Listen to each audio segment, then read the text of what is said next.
Not only do we, in worship, do we focus on God, but we find that worship also lifts our souls. It lifts our souls. What had happened to Adam and Eve in the garden when they sinned? What happened to them? What did they do in the Garden of Eden when they disobeyed God? They hid from God. They'd covered themselves with leaves, and they went away and they hid from God in the bushes, as it were. They became self-conscious instead of being God-conscious. Yes, they had fallen. They had made a mistake before Almighty God. They responded carnally out of their sin, out of their now fallen state. They responded out of that. And what did they do? They became self-conscious, looking at themselves. As a result of sin, they became self-conscious. So much of our time, so much of our time is consumed with thinking about ourselves.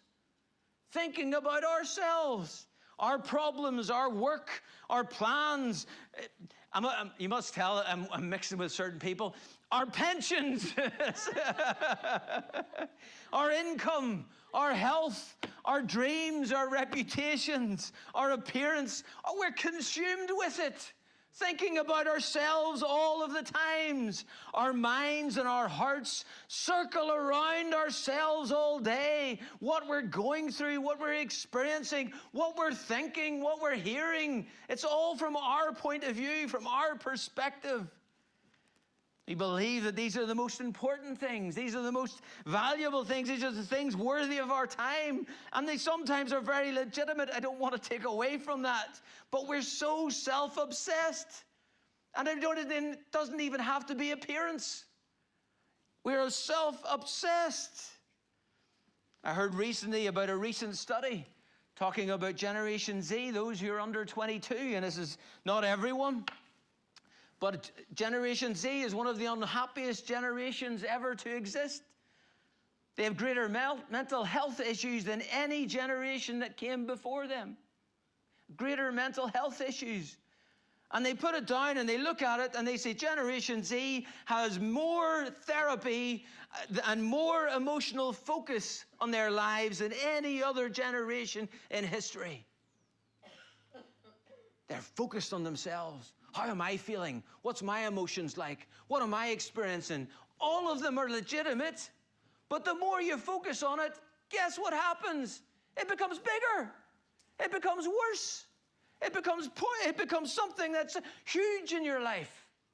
But you see, what happens is when we worship God, I'm no longer looking at me, I'm looking at Him. I'm not looking at myself. I know I've got problems. I know that my emotions and my feelings are all over the show. I know that cheese that I had late last night's really upset me. We know those things, and they're true. I'm not taking away from them. But when we turn our focus to Him, He gets bigger. And you know that problem that I've been worried about and so obsessed about, what happens to that problem? It becomes smaller. Because when we turn our eyes, what's the old song?